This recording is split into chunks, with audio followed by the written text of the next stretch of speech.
जय श्री महाकाल। आज शिव पुराण में हम जो प्रसंग लिए हैं वो है उमा संहिता का। देवताओं का गर्व दूर करने के लिए, देवताओं का घमंड दूर करने के लिए उमा देवी का प्रकट होना।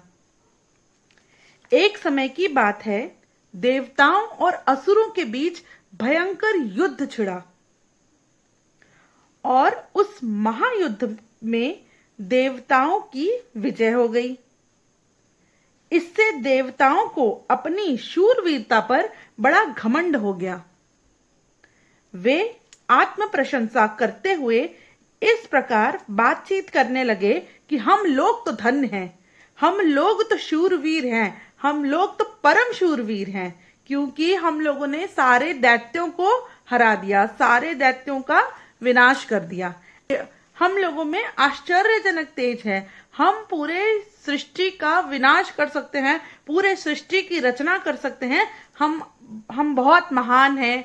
इस तरह का घमंड आ गया देवताओं में। उसी समय जब देवता अपने घमंड में चूर थे तो अचानक उनके सामने एक तेज प्रकट होता है। अब इंद्रदेव तो सोचते हैं कि अरे हम इतने शक्तिशाली, हम पूरे संसार की संरचना कर सकते हैं, ये तेज कहां से प्रकट हो गया। तो इंद्रदेव सबसे पहले वायुदेव को भेजते हैं कि जाओ जरा जाके पता करके आओ कि ये तेज कहां से प्रकट हो गया।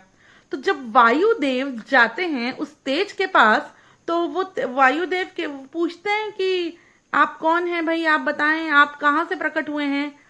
तो उस तेज से आवाज आती है कि तुम कौन हो, पहले तुम अपना परिचय तो दो।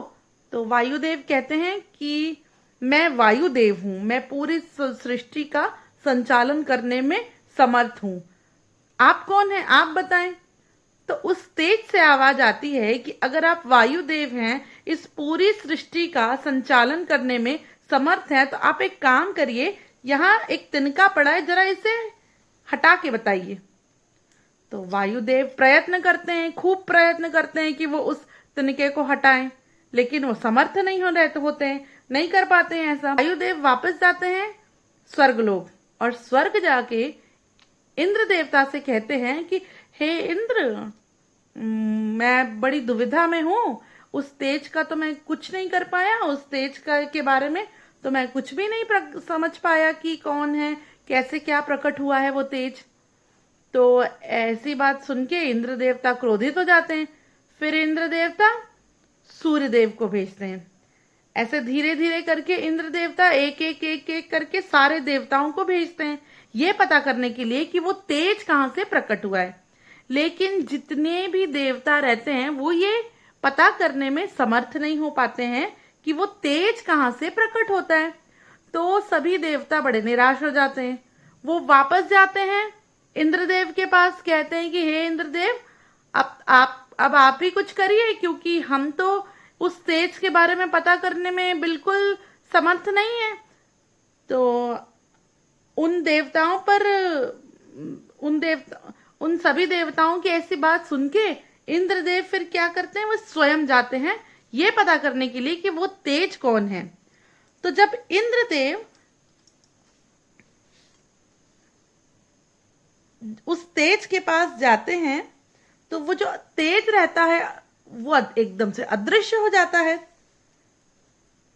तो इससे इंद्रदेव को बड़ा आश्चर्य होता है कि अरे कहां चला गया ये, अचानक वो तेज गायब कहां हो गया।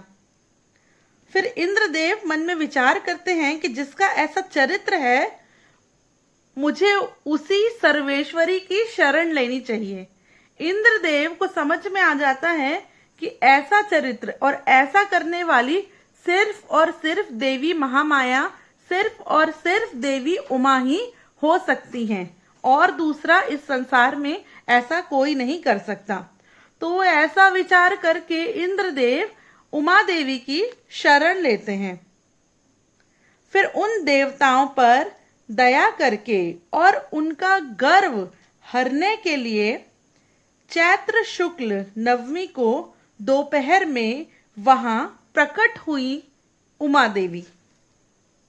उस तेज के रूप में उमा देवी प्रकट होती हैं।